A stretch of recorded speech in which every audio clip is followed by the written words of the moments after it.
Welcome to From Betrayal to Breakthrough, and here is a mini dose of Dr. Debbie where I'm sharing tips, suggestions, strategies, and sometimes just motivation to have you move past your betrayal once and for all. Hi there. So, I always want to bring up what comes up within the PBT Institute because hopefully it will help you. And a few themes have been coming up recently, and it's agree to disagree and what price are you paying for your sanity? So let's take the first one. Agree to disagree. What do I mean by that? Have you had an experience, maybe with the person who betrayed you, maybe with other family members, friends, coworkers, whatever, and you have very different opinions? We see this when it relates to politics. We see this when it relates to, let's say, health ideas or work issues. I mean, it could be a wild and wide range. And you have a set way of thinking about something, you believe in certain things, and then someone has a very different way to think about it and a very different set of ideas and belief systems that support their idea. And every time you get together with this person, you battle, it's this combative thing where you're trying to get them to see your way. You are trying to get them to see your perspective. You are trying to get them to understand. Well, here's the thing. They are trying to do the same thing. And if you notice, all that's happening is this friction is being created. You're really not getting your point across. And check in with your body, because what you're going to notice is you will, if you are sensitive and tuned in, you are going to feel drained, depleted, spent. And here's the other thing. You're not even going to be able to get your point across. But what for sure you're doing is depleting yourself physically, mentally, and emotionally. So we do this. We can be doing this for decades. We don't even realize the impact it's having on us as we are trying to get our message across. The other person's trying to get their message across. We're trying to get our message across. No one is being heard, and no change is really taking effect. So what can you do? Can you keep trying? You sure can. But what you're probably going to find is you will only feel more and more frustrated, more and more depleted, less and less like this is working. And at some point, you want to just make that decision to agree to disagree. Why? Not necessarily for their sake, for yours, for your sanity, for your health. Because what will happen over time if this is all you're doing? What's the other side, and you too, you're actually not looking forward to this exchange because you know what's coming. You're both going to walk away with it not feeling good. And what happens now is, think about this. Has this happened to you where, like, let's say the phone rings and your stomach gets a little queasy when you see that person's, that person is calling you, or you get that email and before you open it, you're already feeling uncomfortable, like, oh boy, here we go. And this is happening because we've created this connection, this neural connection, these loops in our brain that signal to us what this exchange is going to be, what this outcome is going to be. And we can do this for years. We can do this for decades. But at some point, you want to take a look and you want to say, what's the price I'm paying? What's the price I'm paying for this? And can we just agree to disagree? Because let's face it, let's say you make a decision today. You say, you know what? We will just agree to disagree on this topic. Let's take politics, which is so highly charged. Now, as you meet each other, instead of even bringing up the topic, you've just agreed to disagree. And now you can talk about all these other things and really not even go to this place that's going to be so energetically depleting for both of you. And that's going to make you sick because you're spiking your cortisol, your stress hormones are engaged, and nothing's really happening. So can you agree to disagree? Take a look at the relationships you have and see if there are topics where you're just not going to come together on this. And is it in your best interest just to agree to disagree? So that's one thing. And here's the other thing too. the other point originally when I was starting this was, what's the price you're paying for your sanity? Now, I did a while ago, there was some episode, I don't know, or I've done videos on it, where I talk about the window of willingness. Now, this is so important because if you've been banging your head against the wall trying to convince someone of something, how do you know? How do you know they're even hearing you? How do you know if it's safe and in your best interest to even try and rebuild with this person, if they're even open or able at this point in time to even hear you? Well, the window of willingness is going to help. So even if you know this is going to serve as a great review, because there are many people in our lives where some are willing, some are not.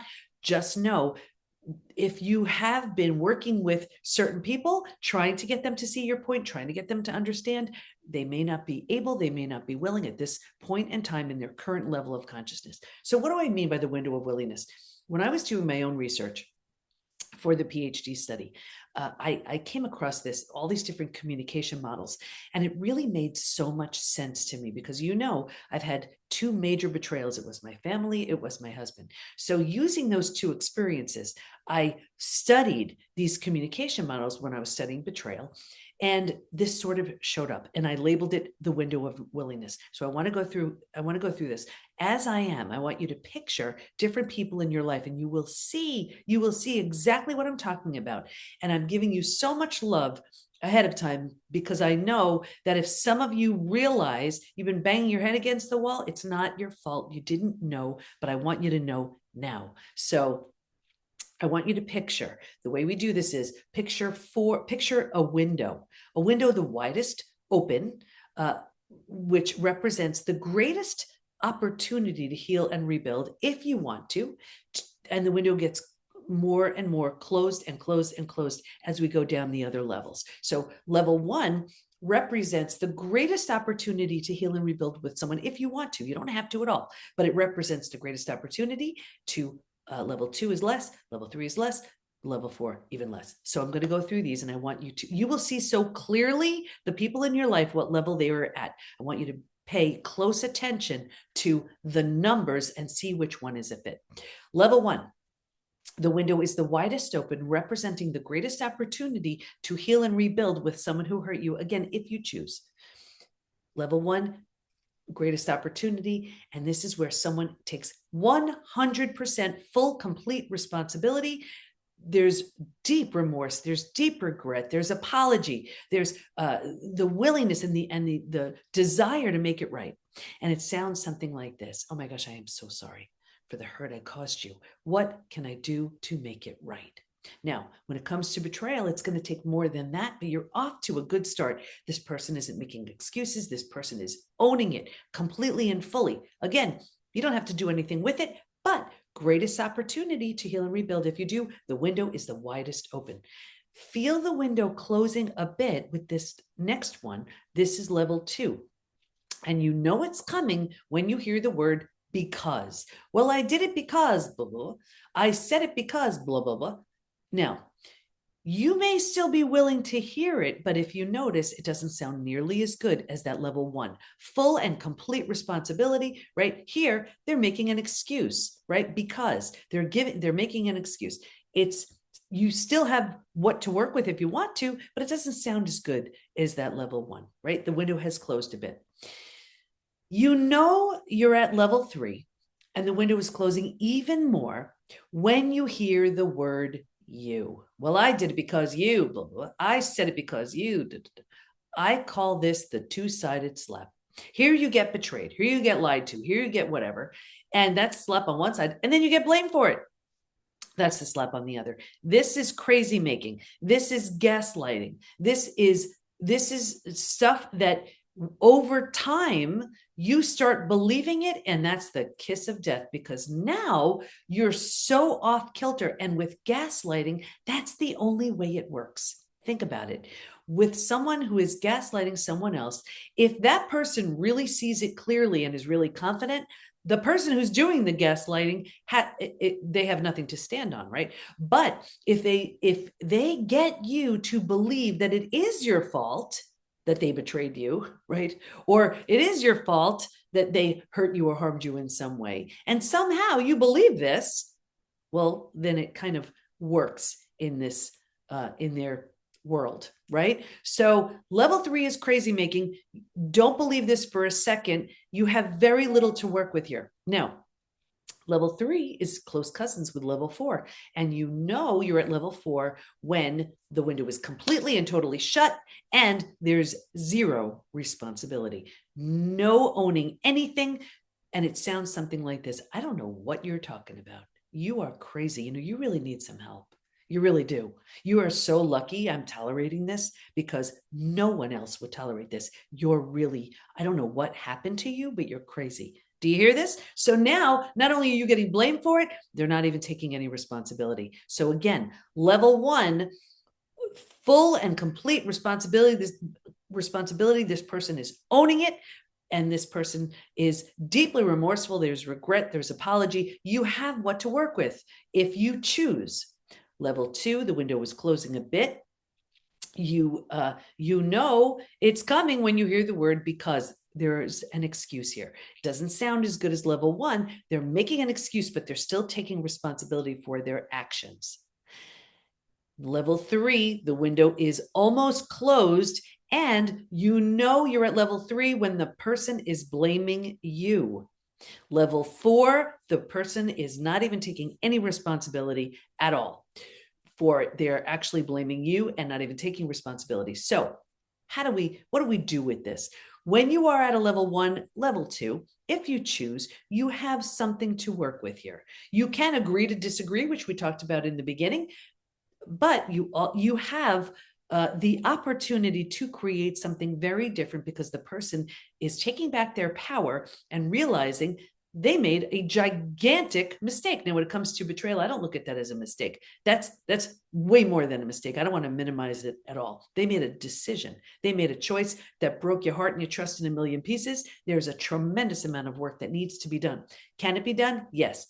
We have, our rebuild members, that's our program for the betrayer. They absolutely transform, just as the betrayed does. So they are able to do that when they're coming from that level 1 or level 2. Level 3 and level 4, heal yourself and move along. You have very little to work with at this point in time in that person's current level of consciousness. This is all they are willing. This is all they are capable of doing. So if you've been banging your head against the wall, trying to convince that level 3, that level 4, that to see it your way, to understand, to finally get it, you're writing things down on a notepad like, wait a second, last Tuesday you said this, and then they're saying, no, they didn't, right? And you think you're crazy. No, you're not. Know that if you're at that level 1, that level 2 with that person, again, if you want to, you have something to work with.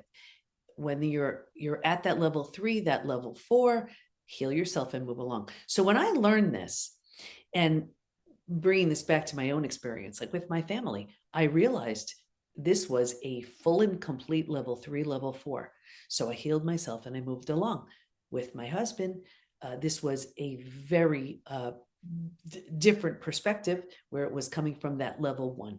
And then again, you don't have to do anything with it, but it's a different opportunity if you choose, because that person has crashed and burned just like the person who's been betrayed. And when that's the case, as two very different people, you can create something very new, very empowering, very different. And so most of you know the situation with my husband as two completely transformed people. I moved through the 5 stages from betrayal to breakthrough. They were being discovered as I was doing it. And he completely transformed because he lost the only people that loved him the most, that he loves the most. He woke up to as profound a transformation as I did. And then not long ago, as two totally different people, we married each other again. New rings, new vows, new dress, and our 4 kids as our bridal party. You know, betrayal will show you who someone truly is. It also has the opportunity to wake them up to who they temporarily became. So what am I trying to say here? When you're at a level 1 and level 2, it's a choice. If you want to rebuild, there's potential there. If you're at that level 3, that level 4, heal yourself and move along. You cannot change the mind of someone who is completely unwilling to accept responsibility for their behavior and who's blaming you. So if they're denying it, if they're not owning it, if they're not being honest, you have probably spent so much time trying to convince, trying to prove, trying to everything, and it hasn't worked. What you get from it are all the symptoms of post-betrayal syndrome. This keeps us deeply stuck in stages 2 and stage 3. Why stage 2 in this one? Usually when we're just stuck, we're in stage 3. It keeps us in stage 2 as well because we are re-traumatized. Every time there's another discovery, every time we have another expectation, and then we realize we're just being betrayed again, we're being lied to again, we're being gaslit again. So understand that scenario of trying to make sense with a level 3, level 4 is causing you to stay in stage 2 and stage 3. So to wrap this up, number 1, this is about your healing. So if someone has a very strong perspective, and so do you, you may just decide for the sake of whatever, your sanity, your health, your whatever, agree to disagree. The second piece of this, what price are you paying for your sanity? Go through the level, the window of willingness and see what level you are at. What are you at? Level 1, where the person is owning it, full and complete responsibility? Level 2, they're making excuses, but they're still taking responsibility. Level 3, they're blaming you. Level 4, there's just no ownership at all. I know this is a lot to take in because you may just be realizing right at this very moment, I have spent decades trying to get through to a level 3, level 4. Now I know that's the case. That was my family. So I get it. And I'm sending you so much love. Can you heal from this? Yes, you can. I'm not saying the level 3s and level 4s, who knows, at some other level of consciousness, some other time in their life, they may come around. But at the very least, if you know what you're working with, take responsibility for your healing, move through the 5 stages from betrayal to breakthrough. And from that place of stage 4 and 5, now you can make decisions from a place of clarity and strength versus scarcity and fear. So if you're dealing with any of these levels, you want to move through the stages so you see things so clearly. If you're in dealing with that level 3, level 4, it's even more important. Get yourself out of stage 2, 3 into stages 4 and 5 so you can make those strong, solid decisions for you, for your family, for whoever. So I know I gave a lot. I gave you a lot in a short amount of time. I hope this helps because I hope you realize your sanity, your wellness, your health, your next chapter is waiting as you move through the stages, as you realize what you're working with, and as you take responsibility for your own health, your own wellness, and your own decision about what you want to do with the people in your life, some who are willing to change and grow, and some who are not. So I hope that helps, and I'll see you next time. You need the right tools, support, and the right community to move through the 5 stages from betrayal to breakthrough. And we have all that within the PBT Institute. So join us at the PBT, as in post-betrayal transformation, thepbtinstitute.com. There's a version of you who's so confident, healthy, peaceful, and happy on the other end of your healing. And we can't wait to help you get there. We got you. Thanks for listening. And here's to your breakthrough.